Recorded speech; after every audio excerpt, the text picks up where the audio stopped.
Alright, so here's the problem as I see it. Now, it used to be that all questions of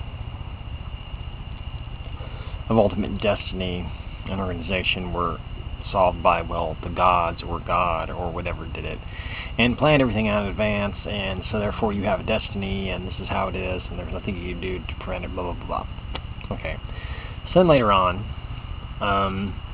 scientific thinking began to take over, and it was like, no, it's not that way at all. It's the universe conforming to these fundamental laws, fundamental physical, chemical, and other laws.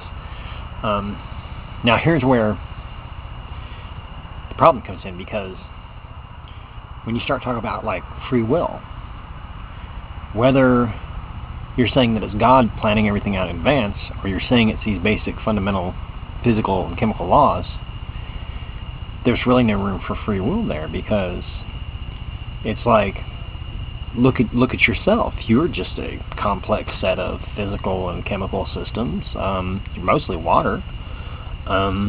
You're not going to be immune to these basic laws and functions. So, I light a cigarette and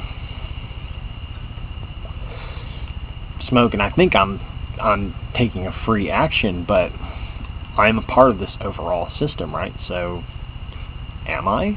Am I making an actual choice? It seems to me that I am, but that doesn't necessarily make it so.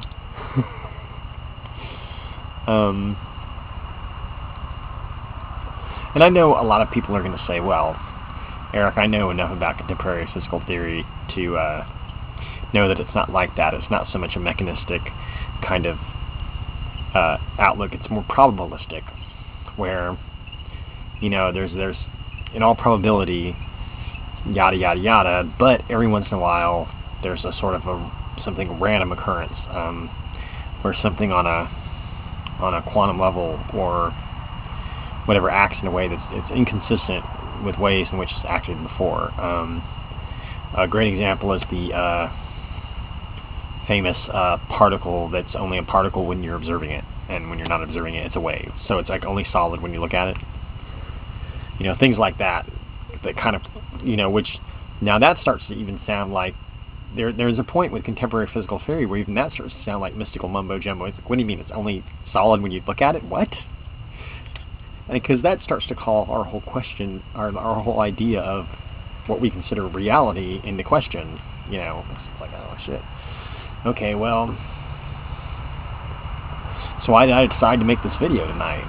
Did I decide? Can I decide? Is there such a thing as a decision? We all act and behave as if there is, and I tend to believe that there is, but I also understand that no matter what framework you use, it's kind of a logical fallacy and impossibility in a way. And it's one of those troubling philosophical questions that philosophers and theologians have wrestled with, at least since Aristotle, but I'd wager a lot longer than that, and it doesn't show any signs of being resolved anytime soon. Now, I think you can make peace with it, but I don't think it ever, if you're a thoughtful person, it's the kind of question that never really goes away. No matter what you, as far as your working hypothesis, decide to settle on, even for years, there are some questions that still kind of poke you in the back of your mind, like, okay, yeah, but what about this? What about this? What about this? Okay, what about it? I don't know, but that's my little ramble about free will.